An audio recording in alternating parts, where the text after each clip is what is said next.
Jesus the സിയോയിലേക്ക് എല്ലാ Shalom T V പ്രേക്ഷകർക്കും സ്വാഗതം.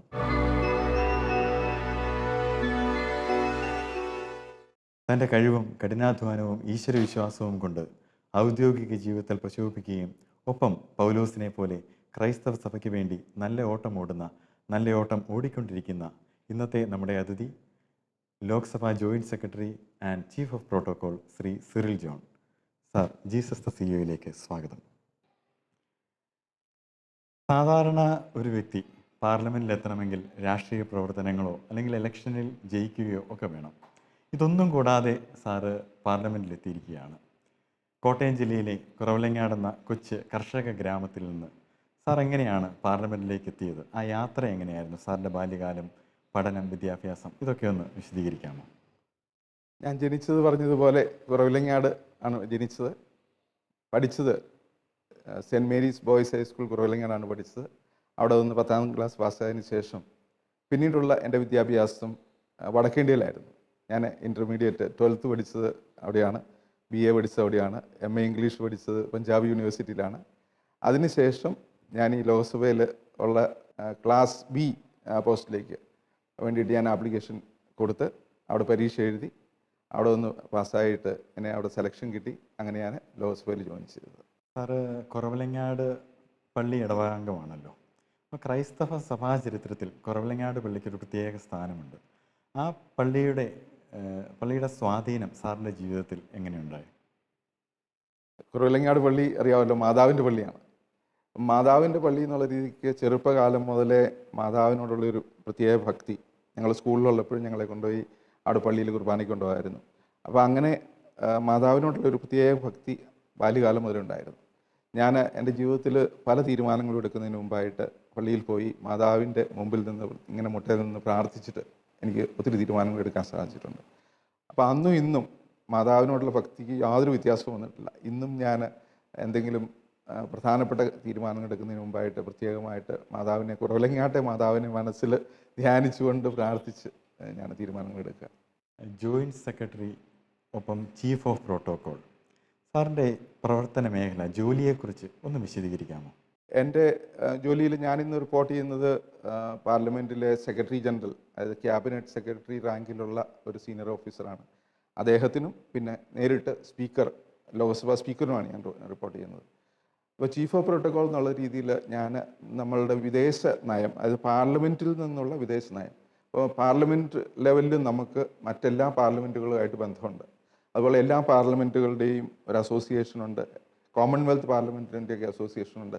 അപ്പോൾ ഇതിൻ്റെ എല്ലാം വ്യത്യസ്തമായ പ്രോഗ്രാമുകൾ, കോൺഫറൻസുകൾ, ആനുവൽ കോൺഫറൻസുകളൊക്കെ നടക്കാറുണ്ട്. ഈ പാർലമെൻറ്റുകൾ തമ്മിൽ അങ്ങോട്ടും ഇങ്ങോട്ടും എക്സ്ചേഞ്ചസ് ഉണ്ട്, ഇങ്ങോട്ട് വരാറുണ്ട്, അങ്ങോട്ട് പോകാറുണ്ട്. അപ്പോൾ ഇതെല്ലാം കോർഡിനേറ്റ് ചെയ്യാനായിട്ട് 3 ഡിവിഷൻസ് ഉണ്ട്.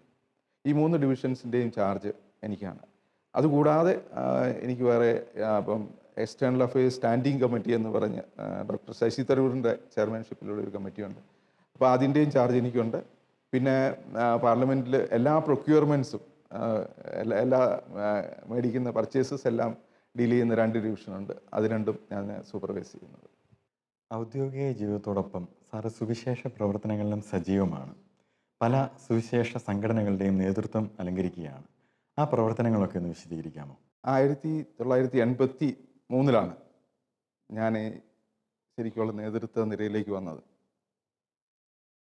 അന്ന് മുതൽ ഞാൻ ഡൽഹി ക്രൂസഡേഴ്സ് എന്ന് പറഞ്ഞ മധ്യസ്ഥ പ്രാർത്ഥനാ മിനിസ്ട്രിയുടെ കോർഡിനേറ്ററായിരുന്നു. പ്രെയർ ഗ്രൂപ്പിൻ്റെ ലീഡറായിരുന്നു. 1994 ഞാൻ ഡൽഹി സർവീസ് ടീമിൻ്റെ ചെയർമാനായിട്ട് എന്നെ തിരഞ്ഞെടുത്തു. 1995 നാഷണൽ സർവീസ് ടീമിൻ്റെ മെമ്പറായിട്ട് തിരഞ്ഞെടുക്കപ്പെട്ടു. 2001 നാഷണൽ സർവീസ് ടീമിൻ്റെ ചെയർമാനായിട്ട് തിരഞ്ഞെടുത്തു. 2004 ഇൻ്റർനാഷണൽ കൗൺസിൽ, അതായത് ഇക്രസ് എന്ന് പറയുന്ന കരിസ്മാറ്റിക് നവീകരണത്തിൻ്റെ ആഗോള സഭാതലത്തിൽ വർക്ക് ചെയ്യുന്ന ഇക്രസ് കൗൺസിലിൻ്റെ മെമ്പറായിട്ട് തിരഞ്ഞെടുത്തു. അതിനുശേഷം 3 വർഷങ്ങൾക്ക് ശേഷം അതിൻ്റെ വൈസ് പ്രസിഡൻ്റായിട്ടും പിന്നെ ഏഷ്യ ഓഷ്യാനിയ തലത്തിൽ ഉള്ള കമ്മിറ്റിയുടെ ചെയർമാനായിട്ട് 2006 തിരഞ്ഞെടുക്കപ്പെട്ടു. ഇതൊക്കെയാണ് പ്രവർത്തന മേഖലകൾ. വളരെ സജീവമായിട്ട് തന്നെ സുവിശേഷത്തിൽ നിൽക്കുകയാണ്. നമുക്കൊന്ന് പിന്നോട്ട് പോകാം. ലോകം മുഴുവൻ നേടിയാലും നീ നിൻ്റെ ആത്മാവിനെ നഷ്ടപ്പെടുത്തിയാൽ ഒരു പ്രയോജനവുമില്ല എന്ന ബൈബിൾ വചനമാണ് അഗസ്റ്റിനെ വിശുദ്ധ അഗസ്റ്റിനാക്കി മാറ്റിയത്. സാറ് ഇത്രയും പ്രവർത്തനങ്ങൾ നടത്തുന്നു. അപ്പോൾ ഇതിൻ്റെ ആദ്യ കാലത്തിൽ സാറിനെ ഒരു ഫോർമേഷൻ തന്ന, അല്ലെങ്കിൽ സാറിന് ഇങ്ങനെ ഒരു പ്രവർത്തനത്തിലേക്ക് വരാൻ സാഹചര്യമൊരുക്കിയ സംഭവങ്ങൾ എന്തെങ്കിലും ഉണ്ടോ? അല്ലെങ്കിൽ എന്തെങ്കിലും ഒരു ദൈവവചനം, അങ്ങനെ എന്ത് സ്വാധീനത്താലാണ് സാർ ഈ സുവിശേഷ പ്രവർത്തനത്തിലേക്ക് വന്നത്? ഞാൻ ശരിക്കും പറഞ്ഞാൽ ഒരു ഇൻട്രോവേർട്ട് ആയിട്ടുള്ള, ഒരു ഷൈ ആയിട്ടുള്ള ഒരു നേച്ചറാണ് എനിക്കുള്ളത്. അപ്പോൾ ഇങ്ങനെയുള്ള ഒരു നേതൃത്വ നിരയിലും ഞാൻ ഇറങ്ങി പ്രവർത്തിക്കുന്ന ആളല്ല, ഇറങ്ങി പ്രവർത്തിച്ചിരുന്നുമില്ല. ഞാൻ 1993 മൂവാറ്റുപുഴ ജീവജ്യോതി ആശ്രമത്തിൽ വെച്ച്, ധ്യാനകേന്ദ്രത്തിൽ വെച്ച് ഒരു ധ്യാനം കൂടുമ്പോഴാണ്, അതായത് പറഞ്ഞു കഴിഞ്ഞാൽ 18 മെയ് 1993 കൗൺസിലിങ്ങിൻ്റെ സമയത്ത് എന്നോട് കൗൺസിലർ ഇങ്ങനെ പറഞ്ഞു, അതായത് ഡൽഹിയെ ഒരു ആത്മീയമായിട്ട് അധപ്പതിച്ച ഒരു സ്ഥലമായിട്ട് കർത്താവ് കാണിക്കുന്നു, അതിനെ പടുത്തുയർത്തുവാനായിട്ട് നിന്നെ ദൈവം വിളിക്കുന്നുവെന്ന്. അപ്പം അങ്ങനെ പറഞ്ഞപ്പോൾ ഒന്നും തന്നെ മനസ്സിലായില്ല. കാരണം ഞാൻ ആ സമയത്ത് ഒരു നേതൃത്വ നിരയിലുള്ള ആളല്ല, ഞാൻ സജീവമായിട്ടൊന്നും ചെയ്യുന്നില്ലായിരുന്നു. ഒരു പ്രാർത്ഥനാ ഗ്രൂപ്പിൽ പോകുന്നു എന്നതിൽ കവിഞ്ഞ് ഞാനൊന്നും ചെയ്തിരുന്നില്ല. അപ്പം അങ്ങനെ ഒരു വിളി എനിക്ക് കിട്ടിയതാണ് എൻ്റെ ജീവിതത്തിൽ വലിയൊരു വ്യത്യാസം അതുണ്ടാക്കി. അപ്പോൾ അതിനുശേഷം ഞാൻ തിരിച്ചു വന്നപ്പോൾ, ആ ധ്യാനം കൂടി ഞാൻ തിരിച്ചു വന്നപ്പം ഞാനൊരു ഫ്ലോട്ടിങ് എക്സ്പീരിയൻസ്, അതായത് ഒരു അരൂപിയിൽ ചലിക്കുന്ന ഒരു അനുഭവത്തോടു കൂടി ഞാൻ തിരിച്ചു വന്നത്. അപ്പോൾ തിരിച്ചു വന്നതിന് ശേഷം കർത്താവിനെ ഓരോ ദൗത്യങ്ങൾ എങ്ങനെ ഏൽപ്പിച്ചു, അങ്ങനെയാണ് ഞാനത് തുടങ്ങിയത്. അപ്പോൾ ഇതിലേക്കുള്ള ആദ്യ ചുവടുവെപ്പുകൾ എങ്ങനെയായിരുന്നു? ചുവടുവെപ്പുകൾ ഞാൻ ആദ്യം പ്രാർത്ഥനാ ഗ്രൂപ്പിലുണ്ടായിരുന്നു. പ്രാർത്ഥനാ ഗ്രൂപ്പിൻ്റെ കോർ ഗ്രൂപ്പിലേക്ക് ഞാൻ ധ്യാനം കൂടി തിരിച്ചു വന്നതിന് 2 മാസത്തിന് ശേഷം ഞങ്ങളുടെ സ്പിരിച്വൽ ഡയറക്ടർ അച്ഛൻ പറഞ്ഞു, സിറിൽ കോർ ഗ്രൂപ്പിൻ്റെ ഒരു അംഗമാണെന്ന് പറഞ്ഞു. അതിനുശേഷം 2 മാസത്തോടെ കഴിഞ്ഞപ്പോൾ ആ പ്രെയർ ഗ്രൂപ്പിൻ്റെ തന്നെ ലീഡറായിട്ട് എന്നെ തിരഞ്ഞെടുത്തു. പിന്നെ 1 വർഷം മിച്ചം കഴിഞ്ഞപ്പോൾ ഡൽഹി സർവീസ് ടീമിൻ്റെ ചെയർമാനായിട്ട് തിരഞ്ഞെടുത്തു. അപ്പോൾ അങ്ങനെ ഓരോ പടിപടിയായിട്ട്. സാർ പറഞ്ഞു സാറിന് സുവിശേഷത്തിലേക്ക് വരാൻ വലിയ പ്ലാനൊന്നും ഇല്ലായിരുന്നു എന്നുള്ളത്. സംസാര വൈകല്യമുണ്ടായിരുന്ന മോശയെ ദൈവം തിരഞ്ഞെടുത്ത് ഇസ്രായേൽ ജനത്തിന് വേണ്ടി സംസാരിക്കാൻ തയ്യാറാക്കി, ശക്തനാക്കി എന്ന് പറഞ്ഞതുപോലെ സാറിനെ സുവിശേഷത്തിന് ദൈവം ശക്തനാക്കിയ, അല്ലെങ്കിൽ സജ്ജമാക്കിയ എന്തെങ്കിലും പരിശുദ്ധാത്മാവിൻ്റെ പ്രവർത്തനങ്ങൾ, അല്ലെങ്കിൽ സാറിൻ്റെ ഫോർമേഷൻ എങ്ങനെയായിരുന്നു? മോശയുടെ കാര്യം പറഞ്ഞതുപോലെയാണ് എൻ്റെ കാര്യം. അതായത് സംസാരിക്കാനായിട്ട് ഉള്ള ഒരു കഴിവ് അങ്ങനെയൊന്നും എൻ്റെ ജീവിതത്തിൽ ഞാൻ കണ്ടിട്ടില്ല, ചെയ്തിട്ടില്ലാത്ത ഒരാളാണ്. അപ്പോൾ ദൈവം വിളിച്ചു കഴിഞ്ഞപ്പോൾ ഇന്ന് എനിക്ക് തിരിഞ്ഞു നോക്കുമ്പോൾ മനസ്സിലാക്കുന്നുണ്ട്, അതായത് ദൈവം വിളിക്കുന്നത് യോഗ്യത കണ്ടിട്ടല്ല, വിളിക്കുന്ന ദൈവം നമ്മളെ യോഗ്യരാക്കുകയാണ്. അതായത് നമ്മളെ വിളിച്ച് നമ്മളെ ശരിക്കും എക്യുപ്പ് ചെയ്യുകയാണ്. അതായത് ആ പരിശുദ്ധാത്മാവിൻ്റെ നിറവ് വരുമ്പോൾ, അഭിഷേകം വരുമ്പോൾ, നമ്മൾ ഇതുവരെ ചെയ്യാൻ പറ്റാത്ത കാര്യങ്ങൾ, മോശയുടെ കാര്യം പറഞ്ഞതുപോലെ തന്നെ ചെയ്യാൻ പറ്റാത്ത കാര്യങ്ങൾ നമ്മളെ കൊണ്ട് ദൈവം ചെയ്യിക്കുന്നതായിട്ടുള്ള അനുഭവം, പരിശുദ്ധാത്മാവിൻ്റെ ശക്തമായിട്ടുള്ള ആ ഒരു ലീഡിങ് എക്സ്പീരിയൻസ് എനിക്ക് എൻ്റെ ജീവിതത്തിൽ അനുഭവിക്കാൻ സാധിച്ചു. അവൈലബിലിറ്റിയാണ് ദൈവം. തീർച്ചയായിട്ടും. The one who called is faithful എന്ന് പറയല്ലേ. അപ്പോൾ വിശ്വസ്തനാണ് നമ്മളെ വിളിക്കുന്ന.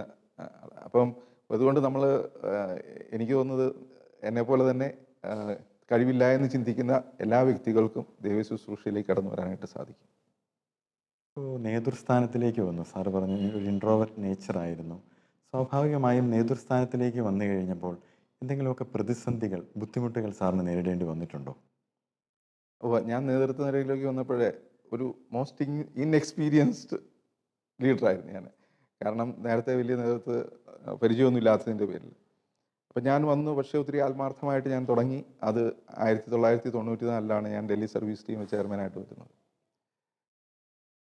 എന്നിട്ട് 95 ഒരു പകുതി ആയപ്പോൾ ഒരു സംഭവം ഉണ്ടായി.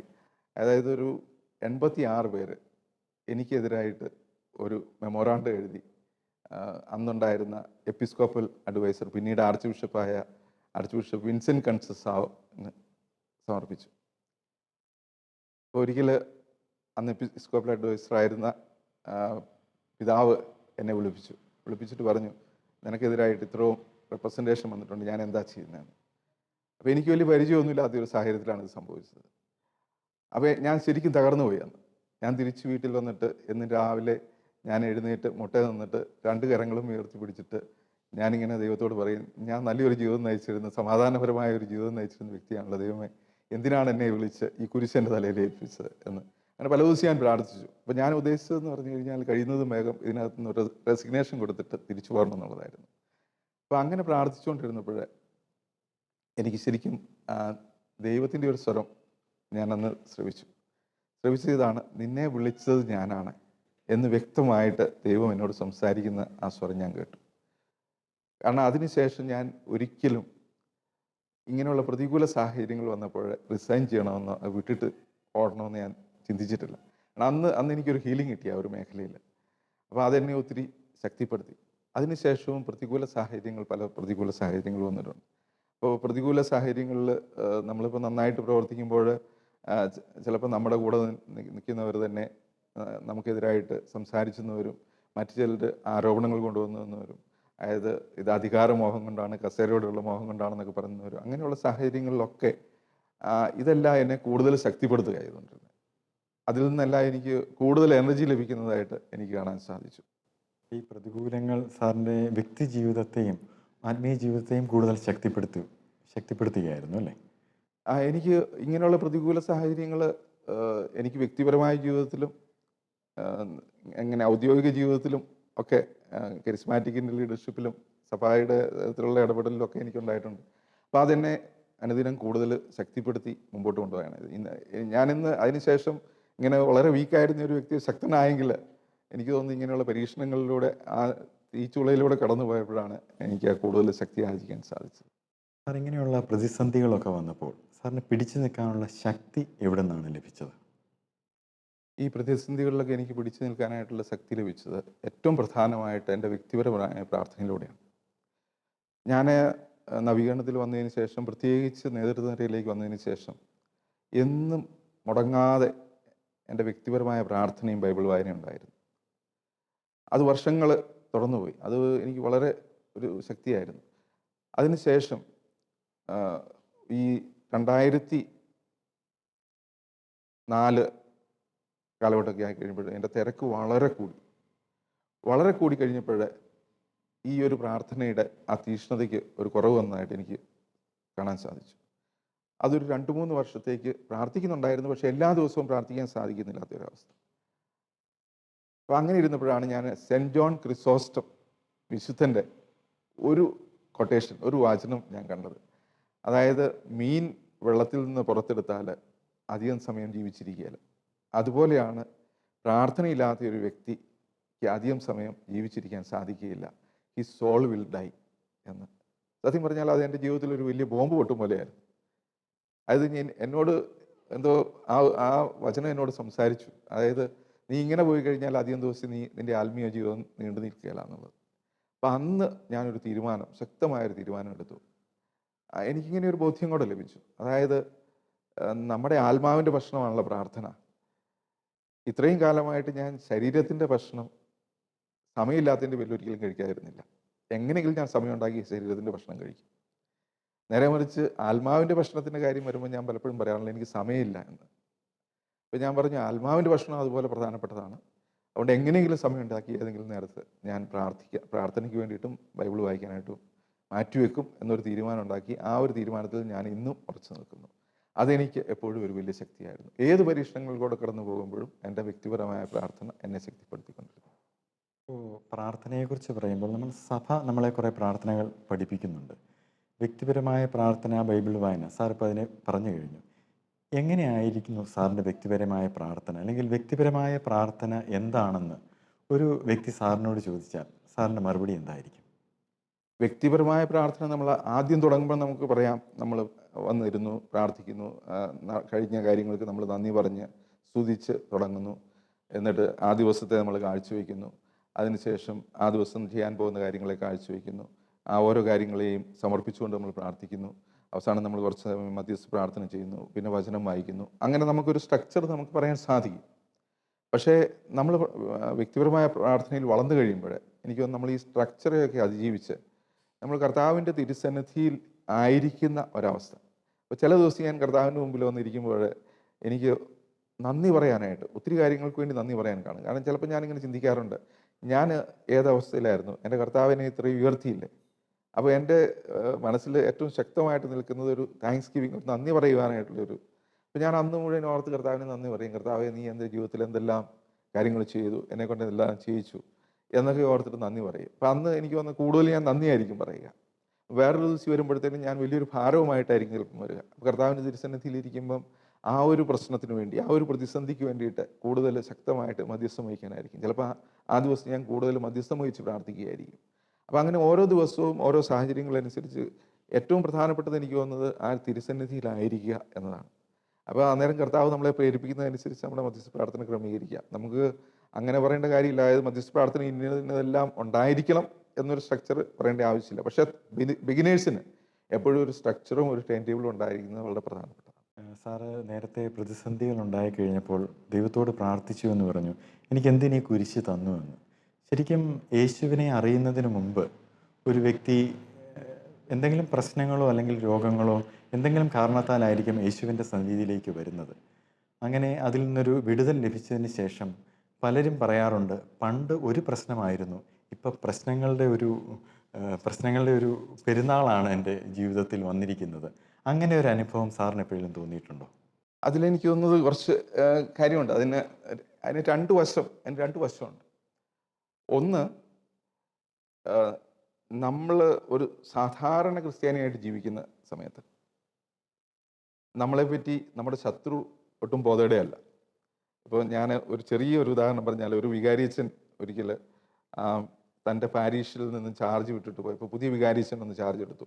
അപ്പോൾ ഈ രജിസ്റ്റർ ഇങ്ങനെ മറിച്ചുകൊണ്ടിരുന്നപ്പോഴേ വികാരിയച്ഛൻ കണ്ടു, അതായത് രജിസ്റ്ററിലെ ചില പേരുകൾക്കെതിരായിട്ട് FBPO എന്ന് എഴുതിയിട്ടുണ്ട്. FBPO. അപ്പോൾ പുതിയ വികാരിയച്ഛൻ ചോദിച്ചു, ഈ FBPO എന്നതാണെന്ന് ചോദിച്ചു. അപ്പോൾ പഴയ വികാരിയച്ഛൻ പറഞ്ഞു, ഫോർ ബെറിയൽ പർപ്പസസ് ഒള്ളി. അപ്പോൾ അവരെ പറ്റി കൂടുതൽ വേറൊന്നും ചിന്തിക്കേണ്ട കാര്യമില്ല, അവരെ ഇനി മരിക്കുമ്പോൾ അടയ്ക്കാൽ മതി. അപ്പോൾ അങ്ങനെയുള്ള ക്രിസ്ത്യാനികളുണ്ട്. അപ്പോൾ അവരെ സംബന്ധിച്ചിടത്തോളം ഇങ്ങനെയുള്ള പരീക്ഷണങ്ങളൊന്നും ഉണ്ടാകാറില്ല. നമ്മൾ കർത്താവിനോട് അടുക്കുമ്പം നമ്മുടെ ജീവിതത്തിലേക്ക് പരീക്ഷണങ്ങൾ വരുന്നതിൻ്റെ ഒരു കാരണം അന്നേരം ശത്രുവിൻ്റെ, ഞാൻ ഉപയോഗിക്കുന്ന ഒരു വാക്കുണ്ട്, ശത്രുവിൻ്റെ റഡാറിലേക്ക് നമ്മൾ കടന്നു വരികയാണ്. അപ്പം നമ്മൾ ഒരു വശത്തു നിന്ന് പരീക്ഷണങ്ങൾ വരും. രണ്ടാമത്തെ കാര്യം എന്ന് പറഞ്ഞാൽ, നമ്മൾ കർത്താവിനോട് അടുക്കുമ്പം കർത്താവ് നമ്മളെ കൂടുതൽ ഉപയോഗിക്കാൻ ആഗ്രഹിക്കുന്നുണ്ട്. അപ്പം നമ്മളെ തന്നെ കർത്താവിന് വിട്ടുകൊടുക്കുകയാണ്. അപ്പോൾ അങ്ങനത്തെ സാഹചര്യത്തിൽ കരിസ്മാറ്റിക്കാർ പാടുന്ന ഒരു പാട്ടുണ്ട്, ഉരുക്കി ഞങ്ങളെ വാർത്തെടുക്കൂ, സ്നേഹം നിറച്ച് ഉപയോഗിക്കൂ. ഈ ഉരുക്കി വാർത്തെടുക്കുന്ന ഒരു പ്രോസസ്സ് എന്ന് പറഞ്ഞു കഴിഞ്ഞാൽ ഒരു പെയിൻഫുൾ പ്രോസസ്സാണ്. അപ്പോൾ ഈ ഉരുക്കി വാർത്തെടുക്കുന്ന ഒരു അനുഭവത്തിലേക്ക് നമ്മൾ കടന്നു വരും. അപ്പോൾ കർത്താവിനോട് അടുക്കുമ്പോൾ നമ്മളെ ഉരുക്കി വാർത്തെടുക്കാൻ തുടങ്ങുകയാണ്. അപ്പോൾ നമുക്ക് പരീക്ഷണങ്ങൾ, പ്രലോഭനങ്ങൾ, സഹനങ്ങളൊക്കെ വരാൻ തുടങ്ങും. അന്നേരമാണ് നമ്മൾ അസ്വസ്ഥരാക്കുക. അപ്പോൾ നമ്മുടെ ആ ഫസ്റ്റ് സ്റ്റേജിൽ നമ്മൾ അസ്വസ്ഥരായി കഴിഞ്ഞാൽ കർത്താവിന് നമ്മളെ ഉരുക്കാൻ പറ്റത്തില്ല. ഉരുക്കി കഴിഞ്ഞാലേ അവന് വാർത്തെടുക്കാൻ പറ്റുകയുള്ളൂ. വാർത്തെടുത്ത് കഴിഞ്ഞാലേ സ്നേഹം കൊണ്ട് നിറയ്ക്കാൻ പറ്റുകയുള്ളൂ. അത് കഴിഞ്ഞ് നമ്മളെ ഉപയോഗിക്കാൻ പറ്റുകയുള്ളൂ. അപ്പം ശരിക്കും പറഞ്ഞാൽ നമ്മൾ കർത്താവിനോട് അടുക്കുമ്പം നമുക്ക് സഹനങ്ങൾ കൂടുന്നതിൻ്റെ ഒരു കാരണം ഈ ശത്രു പരീക്ഷണങ്ങൾ നമ്മുടെ ജീവിതത്തിൽ കൊണ്ടുവരുന്നതും, രണ്ടാമത്തെ കാര്യം എന്ന് പറഞ്ഞാൽ കർത്താവ് നമ്മളെ സ്നേഹിക്കുന്നത് കൊണ്ട്, നമ്മളെ കൊണ്ട് കൂടുതൽ കാര്യങ്ങൾ ചെയ്യുവാനായിട്ട് ആഗ്രഹിക്കുന്നത് കൊണ്ട് നമ്മളെ തന്നെ ഉരുക്കി വാർത്തെടുക്കാനായിട്ട് ദൈവം അനുവദിക്കുന്ന ചില സാഹചര്യങ്ങളാണ് ഈ നമ്മൾ സഹനങ്ങളായിട്ട്, പരീക്ഷണങ്ങളായിട്ട് കാണുന്നത്. അപ്പോൾ ആ സമയത്ത് നമ്മൾ അതിനോട് സഹകരിച്ചു കഴിഞ്ഞാൽ നമ്മളെ ഉരുക്കി വാർത്തെടുക്കാൻ ദൈവത്തിന് സാധിക്കും. നമ്മുടെ സഹകരണം ഇല്ല, നമ്മൾ ഒളിച്ചോടിക്കഴിഞ്ഞാൽ നമുക്ക് കർത്താവിനൊന്നും ചെയ്യാൻ സാധിക്കില്ല. സാർ, ഇപ്പോൾ ഈ ഉരുക്കി വാർത്തെടുക്കലിനെ കുറിച്ച് പറഞ്ഞു. സാറിൻ്റെ ജീവിതത്തിൽ ഉരുക്കി വാർത്തെടുക്കലിൽ സാർ ദൈവത്തോട് പൂർണ്ണമായി സഹകരിച്ചിട്ടുണ്ടോ? അത് ശരിക്കും പറഞ്ഞാൽ എനിക്ക് അങ്ങനെ ഒരു ദൈവകൃപ എനിക്ക് കിട്ടിയിട്ടുണ്ട്. അതായത് എനിക്കതിനെപ്പറ്റി ഒന്നും പോസ്റ്റ് ചെയ്യാൻ പറ്റത്തില്ല, കാരണം അത് എങ്ങനെ ലഭിച്ചു എന്നറിയത്തില്ല. ദൈവത്തിന് തന്നെ ഒരു കൃപയെന്ന് പറയാം. ഞാൻ നവീകരണത്തിലേക്ക് വന്ന് നേതൃത്വത്തിലേക്ക് വരുമ്പം മുതലേ എനിക്ക് ഈ ഒരു സഹനം, ആ തീച്ചൂളയിലൂടെ കടന്നു പോകുന്ന അനുഭവം അന്ന് മുതൽ ഇന്ന് വരെയുണ്ട്. അപ്പോൾ ഇന്നിപ്പം ഞാനത് നന്നായിട്ട് മനസ്സിലാക്കിയത് കൊണ്ട് ഞാനും എൻ്റെ ഭാര്യയും പറയും ഇടയ്ക്ക്, ഈ സഹനം വന്നു കഴിയുമ്പോഴത്തേനും ഇനിയും കർത്താവ് എന്തോ വലിയ കാര്യങ്ങൾ ചെയ്യിക്കാനായിട്ട് ആഗ്രഹിക്കുന്നത് കൊണ്ടാണല്ലോ എന്ന് പറഞ്ഞ് അങ്ങനെ ഒരു കാഴ്ചപ്പാടിനോട് അത് കാണാൻ സാധിക്കും. ഉദാഹരണത്തിന് പറഞ്ഞാൽ, ഞാൻ നവീകരണ നേതൃത്വത്തിലേക്ക് എന്നെ വിളിക്കുന്ന സമയത്ത് 1993 കാര്യമാണ് പറയുന്നത്. അപ്പോൾ 93 ശരിക്കും പറഞ്ഞാൽ 27 ഏപ്രിൽ 1993 അന്ന് എൻ്റെ ഹെർണിയയ്ക്ക് വേണ്ടി എനിക്ക് ഓപ്പറേഷൻ ചെയ്തു, ഡൽഹിയിൽ വെച്ച് ഓപ്പറേഷൻ ചെയ്ത് ഇരിക്കുമ്പോഴാണ് 7 മെയ്, അതായത് ഒരു 10 ദിവസം കഴിഞ്ഞപ്പോൾ എൻ്റെ പിതാവ് പുറവിലങ്ങായിട്ട് മരിക്കുന്നത്. അപ്പോൾ അങ്ങനെ പ്ലെയിനെ കയറാൻ പോലും മേലാത്ത അവസ്ഥയിൽ എന്നെ വീൽ ചെയറിൽ പ്ലെയിനെ കൊണ്ടുവന്നു, നാട്ടിൽ കൊണ്ടുവന്നു. സിമിത്തേരി പോയപ്പോൾ എൻ്റെ സഹോദരങ്ങൾ എന്നെ എടുത്തു കയറ്റുമായത് സിമിത്തേരിയിലേക്ക്. കാരണം എനിക്ക് ഓപ്പറേഷൻ ചെയ്ത് സ്റ്റിച്ച് എടുത്ത് ജസ്റ്റ് എടുത്തേ ഉണ്ടായിരുന്നുള്ളൂ. അപ്പം അങ്ങനെ ഒരു സഹനാവസ്ഥയിൽ ആണ് ഞാൻ വന്നത്. അപ്പം പിതാവിൻ്റെ മരണം വേറൊരു സഹനമായി മാറി. അത് കഴിഞ്ഞിട്ട് ആ മാസം തന്നെ 16-ാം തീയതി ഞാൻ ധ്യാനം കൂടാനായിട്ട് മൂവാറ്റുപുഴയ്ക്ക് പോകുമ്പോൾ അവിടെ വെച്ചാണ് ദൈവം എന്നെ വിളിക്കുന്നത്. അപ്പം ആ വിളി തന്നെ ഒരു വലിയൊരു പരീക്ഷണത്തിലൂടെ കടന്നു പോകുമ്പോഴാണ് വിളിച്ചത്. അപ്പം അതിനുശേഷം ഓരോ ദൗത്യങ്ങളും കർത്താവ് ഏൽപ്പിക്കുമ്പോഴും ഞാൻ ശ്രദ്ധിച്ചിട്ടുണ്ട്, ഒരു സഹനത്തിലൂടെ കടന്നു പോകുമ്പോഴാണ് കർത്താവ് എന്നെ കൂടുതൽ ശക്തിപ്പെടുത്തിയിട്ട് വലിയ കാര്യങ്ങൾ ഏൽപ്പിക്കുക. വേറൊരു അനുഭവം പറയുകയാണെങ്കിൽ 2001 ഞാൻ നാഷണൽ സർവീസ് ടീമിൻ്റെ ചെയർമാനായത്. അപ്പോൾ ഞാൻ ചാർജ് എടുത്തത് ജൂൺ മാസത്തിലാണ്. 2002 ഫെബ്രുവരി ആയപ്പോൾ എൻ്റെ ഭാര്യ സോഫിക്ക് ഒരു അസുഖം വന്നു. കാലിന് ബ്ലഡ് ക്ലോട്ട് ചെയ്യുന്ന ഒരു അസുഖമായിട്ടാണ് വന്നത്. അപ്പോൾ വന്ന് ആശുപത്രിയിൽ കൊണ്ടുപോയി ചികിത്സിച്ച് കുറേ ദിവസങ്ങളങ്ങ് പോയി കഴിഞ്ഞപ്പോൾ ഡോക്ടേഴ്സ് എന്നോട് പറഞ്ഞു വൈഫിന് ക്യാൻസർ ആണെന്ന്. പിന്നീട് കൂടുതൽ ഡീറ്റെയിലിൽ പരീക്ഷ നടത്തി കഴിഞ്ഞപ്പോൾ മനസ്സിലായത് ലങ്സിൻ്റെ ക്യാൻസർ ആയിരുന്നു, 4th സ്റ്റേജിലുള്ള ക്യാൻസർ ആയിരുന്നുള്ളത്. അപ്പോൾ അത് എന്നെ സംബന്ധിച്ചിടത്തോളം എൻ്റെ ജീവിതത്തിൽ വലിയൊരു തകർച്ച, ശരിക്കും ഒരു തകർച്ച ഉണ്ടാക്കേണ്ട ഒരു സംഭവമാണ്. അതിനുശേഷം ഞങ്ങൾ ചികിത്സിച്ചിങ്ങനെ മുമ്പോട്ട് പോയി. 24 ജൂലൈ 2002 സോഫി മരിച്ചുപോയി. അപ്പോൾ അതും എന്നെപ്പോലെ ഒരു അൽമായനെ സംബന്ധിച്ചിടത്തോളം ജീവിതത്തിലെ ഏറ്റവും വലിയൊരു തകർച്ചയാണ്. അപ്പോൾ ആ തകർച്ചയിലും എനിക്ക് ശരിക്കും അതിൽ നിന്ന് കൂടുതൽ ശക്തി ലഭിച്ച ഒരനുഭവമാണ് എന്ന് തിരിഞ്ഞു നോക്കുമ്പോൾ എനിക്ക് കാണാൻ സാധിച്ചത്.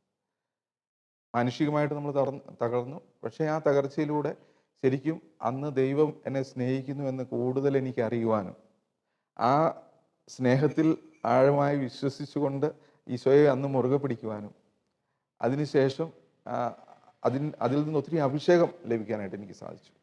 അപ്പോൾ ഈ സഹനത്തിലൂടെ നമ്മൾ കടന്നു പോകുമ്പോൾ ശരിക്കും നമ്മളൊരു പരീക്ഷണത്തിലൂടെ കടന്നു പോവുകയാണ്.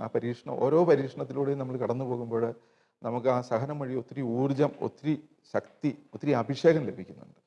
അതെൻ്റെ ജീവിതത്തിൽ എനിക്ക് അനുഭവിച്ചറിയാൻ സാധിച്ചു. അപ്പോൾ അത് പറഞ്ഞാൽ ഞാൻ പറഞ്ഞതുപോലെ അന്നു മുതൽ ഇന്നു വരെ ഒരു സഹനത്തിൻ്റെ പാതയിലൂടെ ഞാൻ കടന്നു പോകുന്നത്.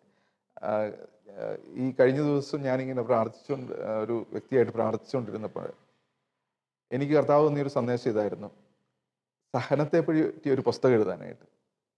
കർത്താവിൻ്റെ ഒരു സന്ദേശമാണ്. അപ്പോൾ ഞാൻ എന്തെങ്കിലും ഒരു സഹനത്തെ പറ്റി ഒരു പുസ്തകം എഴുതാമെന്ന് കരുതുന്നു. അപ്പോൾ ഇങ്ങനെ ഓരോ സംഭവങ്ങളിലൂടെ നമ്മൾ കടന്നു പോയപ്പോൾ ദൈവം എങ്ങനെ കൂടുതൽ എടുത്തു ഉപയോഗിച്ചു എന്നുള്ള ആ അനുഭവം പങ്കുവെക്കാനായിട്ട്. അപ്പോൾ ഇന്നും ചെറിയ രോഗങ്ങളിലൂടെ കടന്നു പോകുന്നുണ്ട്, വേദന തരുന്ന രോഗങ്ങൾ. ഇപ്പം എനിക്ക് പറഞ്ഞാലൊരു ആർത്രൈറ്റീസിൻ്റെ ഒരു പ്രശ്നമുണ്ട്. അപ്പോൾ അതൊരു ശരിക്കും വേദനയുള്ളൊരു കാര്യമാണ്. പക്ഷേ ഇതെന്തെങ്കിലും കുറച്ചാൾ കഴിയുമ്പോഴത്തേനും അതങ്ങ് മാറിക്കോളും. പക്ഷേ അത് ടൈം ടു ടൈം എന്തെങ്കിലും ഒരു സഹനത്തിലൂടെ, പരീക്ഷണത്തിലൂടെ കടന്നു പോകാനായിട്ട് ദൈവം അനുവദിക്കുന്നത് കൂടുതൽ ശക്തിപ്പെടുത്തി കൂടുതൽ വലിയ കാര്യങ്ങൾ ദൈവത്തിന് വേണ്ടി ചെയ്യുവാനായിട്ട് ശക്തി തരുന്നതിന് വേണ്ടിയിട്ട്. സാറിപ്പോൾ പറഞ്ഞു സഹനം ജീവിതത്തിൽ വലിയൊരു അനുഗ്രഹം കൊണ്ടുവരുമെന്നുള്ളത്. സാറിൻ്റെ ജീവിതത്തിലെ ഈ ഒരു ദുഃഖം എങ്ങനെയാണ് സാറിനെ ഒരു അനുഗ്രഹം ആക്കി മാറ്റിയത് എന്ന് വിശദമാക്കാം. ഇന്ന് തിരിഞ്ഞു നോക്കുമ്പോൾ ആ ഒരു ദുഃഖം, ആ ഒരു സംഭവം എൻ്റെ ജീവിതത്തിൽ വലിയൊരു അനുഗ്രഹമായി മാറി എന്ന് പറയുന്നതിന് എനിക്കൊരു മടിയില്ല. അപ്പോൾ അത് ജോബിൻ്റെ പുസ്തകത്തിൽ നോക്കിയാൽ നമുക്കത് കാണാൻ സാധിക്കുന്നുണ്ട്. ജോബിൻ്റെ തകർച്ച എന്ന് പറഞ്ഞു കഴിഞ്ഞാൽ നമുക്ക് ആർക്കും ഉണ്ടാകില്ലാത്ത രീതിയിലുള്ള ഒരു വലിയ തകർച്ചയായിരുന്നു. പല മേഖലകളിൽ നിന്നും മക്കൾ നഷ്ടപ്പെടുന്നു, സമ്പത്ത് നഷ്ടപ്പെടുന്നു, എല്ലാം നഷ്ടപ്പെട്ട് അവസാനം സ്വന്തം ഭാര്യ പോലും അദ്ദേഹത്തെ പഴിച്ച്, സ്വന്തം കൂട്ടുകാർ പോലും പഴിച്ച ഒരവസ്ഥയിൽ ദേഹം മുഴുവൻ വ്രണവും ചൊറിയും പിടിച്ച് ചാരത്തിൽ ഇരിക്കുന്ന ഒരു ജോബിനെ നമ്മൾ കാണുന്നു. അപ്പോൾ അതുപോലെ ഒരു അവസ്ഥ തന്നെയായിരുന്നു ശരിക്കും എൻ്റേത്. പക്ഷേ അതിന് ശേഷം ഇന്ന് ഞാൻ തിരിഞ്ഞു നോക്കുമ്പോൾ എനിക്ക് വ്യക്തമായിട്ടുള്ള ഒരു കാഴ്ചപ്പാട് ഇതാണ്, ദൈവം സഹനങ്ങളിലൂടെ നമ്മൾ കടന്നു പോകുമ്പോഴും ദൈവം നമ്മളെ അതുപോലെ അതിൽ കൂടുതൽ സ്നേഹിക്കുന്നുണ്ട്. കാരണം ദൈവം ഒരിക്കലും നമ്മളുടെ കണ്ണുനീര് ഇഷ്ടപ്പെടുന്നില്ല. ദൈവം ഒരിക്കലും നമ്മൾ സഹിക്കുന്നതിൽ സന്തോഷവാനല്ല. അതിൽ നിന്ന് ഒരു സാഡിസ്റ്റിക് ഗോഡ് അല്ല നമ്മളുടേത്. നമ്മൾ ആ സഹനങ്ങളിലൂടെ കടന്നു പോകാൻ നമ്മളെ അനുവദിക്കുന്നത് നമ്മൾ ആ സഹനങ്ങളിലൂടെ ഈ ഉരുക്കി വാർക്കപ്പെട്ട് കൂടുതൽ ഉപയോഗിക്കപ്പെടാൻ വേണ്ടിയിട്ടാണ്.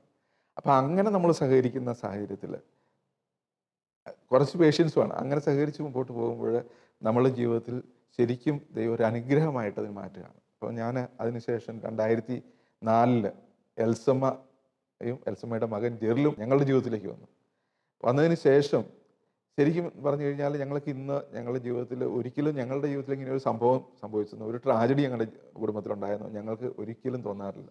ഞങ്ങൾ പണ്ട് മുതലേ ഇങ്ങനെയായിരുന്ന ഒരു ഒരു സന്തോഷത്തിലാണ് ഞങ്ങൾ കഴിയുന്നത്. അതായത് ദൈവം എല്ലാ മേഖലകളിലും എല്ലാവർക്കും ഹീലിംഗ് കൊടുത്തു, മക്കൾക്കും ഹീലിംഗ് കൊടുത്തു. എൽസമ്മ അവരുടെ എല്ലാവരുടെയും അമ്മയാണ്, ഞാനല്ല എല്ലാവരുടെയും അപ്പനാണ്, ഞങ്ങളൊരു കുടുംബമാണ്. ആ ഒരു സ്നേഹത്തിൽ ഇന്ന് തുടർന്ന് പോകാനായിട്ട് സാധിക്കുന്നുണ്ട്. ആ ഒരു കുടുംബത്തിൻ്റെ ബാക്ക്ഗ്രൗണ്ടും എനിക്കിന്ന് വലിയൊരു അനുഗ്രഹമാണ്. അതുകൊണ്ട് ഈ ഒരു അനുഭവം എനിക്ക് വലിയൊരു അനുഗ്രഹമായി മാറി എന്ന് പറയുന്നതിന് എനിക്കൊരു മടിയില്ല. വ്യക്തിപരമായ പ്രാർത്ഥനയെക്കുറിച്ചും സഹനത്തിൽ ഒളിഞ്ഞിരിക്കുന്ന അനുഗ്രഹത്തെക്കുറിച്ചും പുതിയ ആത്മീയ വീക്ഷണങ്ങൾ പങ്കുവെച്ച സിറിൽ ജോൺ സാറിൻ്റെ പുതിയ വിശേഷങ്ങളുമായി അടുത്ത ആഴ്ച കാണാം. നന്ദി.